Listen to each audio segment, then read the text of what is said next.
And how many years have I been trusting you? The most obvious ruse is often the best. Seriously, Boris, we've been looking forward to this night for a long, long time. I'm sure our audience is in for as many surprises as you are. I hope not. When they learn that the Frankenstein monster, the bogeyman of the screen, is actually one of the kindest, most warm-hearted men among us, into whose arms little children run almost instinctively, well, this is the story we're going to tell tonight. Today we're high above the Hollywood Hills, seeking out one of the most interesting, beautiful, and haunted stories in Hollywood. If you're a fan of horror, then the name Boris Karloff should mean something to you. Most well known for his role as Frankenstein, but he was also the Mummy. But get this, he had a very soft, beautiful side. Behind this gate, behind this door, was the home of Boris Karloff, and more importantly, his haunted rose garden.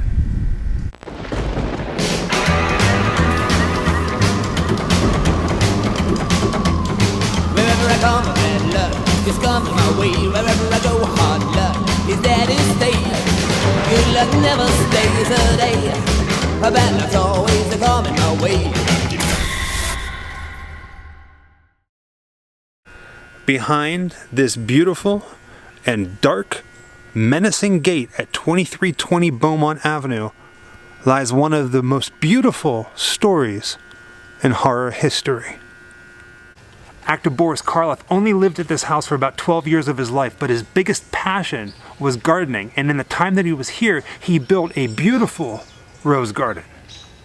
Standing here at the entrance to Boris Karloff's house, up here to the left, you can kind of see it through the trees, was his house, but his rose garden was back here behind this fence and all the dying trees.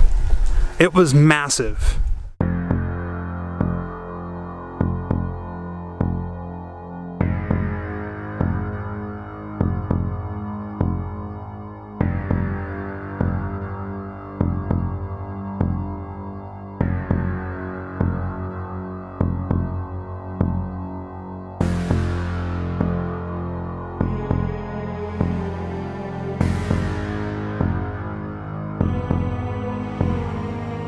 Now here's where the story starts getting a little strange. You see, everybody knew Boris Karloff. Everybody loved Boris Karloff. His friends would come over and hang out in the rose garden with Boris Karloff. And it was said that whenever they were to die, they would will their ashes to Boris and he would bury them in the rose garden. And he did. I know it sounds like the stuff of legends, Hollywood legends, but it's actually confirmed by his wife at the time, Dorothy, that several friends are buried, although she didn't take part in the burials. But despite my long research, can't confirm who's there, only that several of his close friends were buried at the time. Now, of course, over time, things change, and this property isn't as big as it once was. But there used to be a rose garden that would stretch all the way down this road, Beaumont. It's a lot smaller now.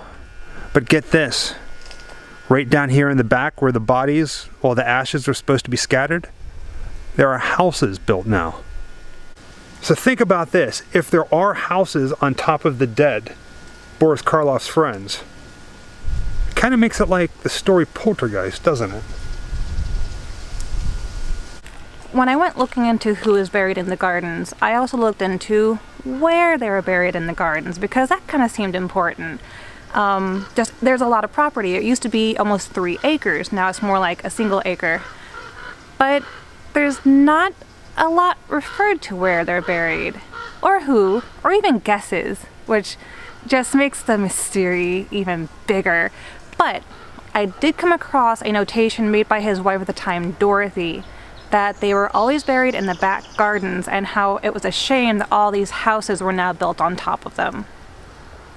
You really can't see much of the house from the road, but if you look very, very closely, you can make out some of the windows of the house.